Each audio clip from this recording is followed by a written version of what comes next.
జయశంకర్ భూపాల్పల్లి జిల్లాలో 55వ సింగరేణి ఆవిర్భావ దినోత్సవంలో భూపాల్పల్లి ఎమ్మెల్యే గండ్ర సత్యనారాయణరావు పాల్గొన్నారు. జెండా ఆవిష్కరించి స్టాల్స్ ని ప్రారంభించారు. అనంతరం ఎమ్మెల్యే మాట్లాడుతూ బ్రిటిష్ కాలం నుండి 120 సంవత్సరాల వరకు ఈ రోజు నల్ల బంగారాన్ని బయటికి తీస్తూ సమాజానికి అదేవిధంగా ఈ దేశంలో ఉన్నటువంటి కార్మిక సోదరులను తయారు చేసినటువంటి సంస్థ సింగరేణి సంస్థ అన్నారు. ఈ సంస్థ ఉపాధి కల్పించడమే కాకుండా దీనికి రాష్ట్ర కేంద్ర ప్రభుత్వాలకు కూడా ఏదైతే గ్రామాలు పోయి వాళ్ళ తాత ముత్తాతల నుంచి జన్మించినటువంటి గ్రామాలు పోయేటప్పుడు కూడా ఆ గ్రామాలకు సంబంధించిన అన్ని రకాలుగా ఆదుకోవాలని ఈ సందర్భంగా అన్నారు. దేశవ్యాప్తంగా కూడా ఇలాంటి కార్యక్రమాలు చేసుకోవడం జరిగిందన్నారు. అనంతరం భూపాల్పల్లి సింగరేణి జనరల్ మేనేజర్ మాట్లాడారు.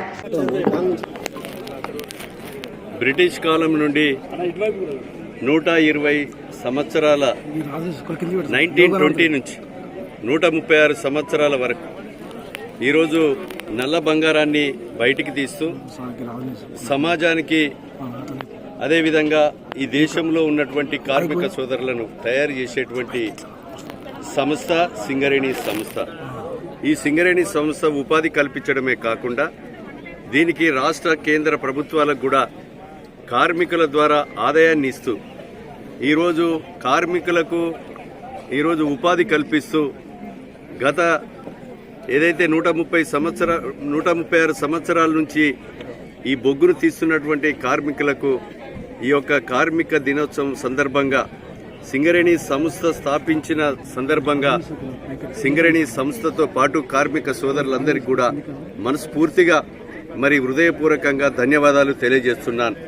ఎందుకంటే కార్మిక సోదరులు ఈరోజు మనం చూసినటువంటి ఏదైతే సీన్స్ ఉన్నాయో, ప్రదర్శనలు ఉన్నాయో, ప్రాణాలను తెగించి ఈరోజు పనిచేసేటువంటి కార్మికులు రక్తాన్ని చెమటగా వరిచి ఈరోజు ఈ ప్రభుత్వాలకు, రాష్ట్ర కేంద్ర ప్రభుత్వాలకు ఆదాయాన్ని ఇస్తున్నటువంటి కార్మిక సోదరులకు రాబోయేటువంటి రోజుల్లో కూడా తగినటువంటి మరి యొక్క బెనిఫిట్స్ కానీ లాభాలను కానీ ఈరోజు గౌరవనీయులు మన రాష్ట్ర ముఖ్యమంత్రి అదేవిధంగా బట్టి గారి నేతృత్వంలో ఈరోజు కార్మిక సోదరునికి అకాల మరణం చెందితే ₹1 కోటి ఇన్సూరెన్స్ను ఇవ్వడమే కాకుండా ఈరోజు వాళ్ళ యొక్క కొన్ని డిమాండ్లు ఉన్నాయి.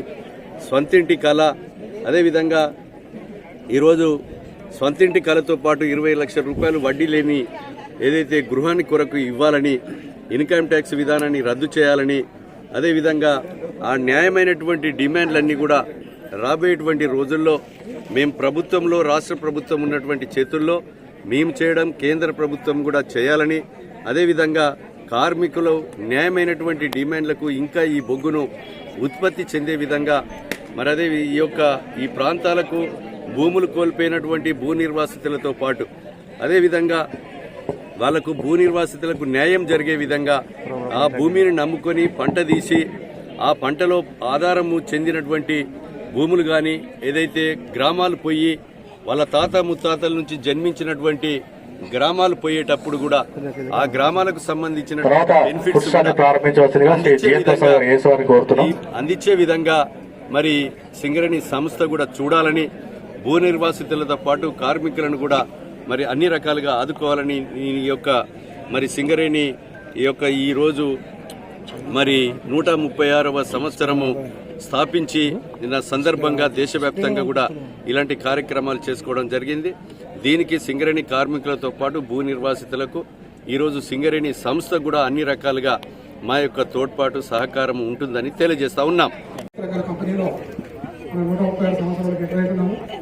ఒకప్పుడు ప్రొడక్షన్ వచ్చేది కాదు, పట్టాచమస్ మెయిన్ ఉండేది, యాక్సిడెంట్స్ ఎక్కువ అయ్యేది.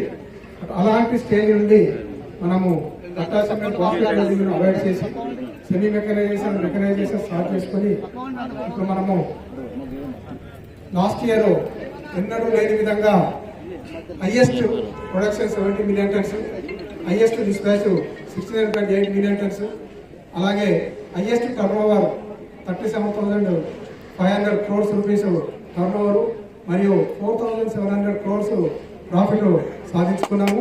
ఇది అందరూ చూసి దీంట్లో అందరూ సహకరించినందుకు ప్రత్యేకంగా కంపెనీ తరఫున ఏరియా జనరల్ మేనేజర్గా మీ అందరికీ శుభాకాంక్షలు తెలుపుతున్నాను. మన సత్యనారాయణ ఎమ్మెల్యే గారు చాలా కోఆపరేటివ్. ఎందుకంటే సింగరేణి సంస్థ అనేది government company, it is a government company కాబట్టి సింగరేణి సంస్థకు చాలా సహకారం అందిస్తున్నారు. మొన్న ల్యాండ్ అక్విజిషన్ ప్రాబ్లము క్రిటికల్ ఓసిటీలో గట్టిగా అనుకుని వస్తే సార్ స్వయంగా ఓసి ఫారిన్లోకి వచ్చి వాళ్ళందరికీ నేను తొందరగా చేపిస్తా అని చెప్పి మాట ఇచ్చి, ఆ మాట ఇచ్చినందుకు 1 వీక్లోనే మరొక 162 హౌస్లకు అవార్డు సాధించడం జరిగింది. సార్కు ప్రత్యేకంగా నేను ధన్యవాదాలు తెలుపుతున్నాను. ఎందుకంటే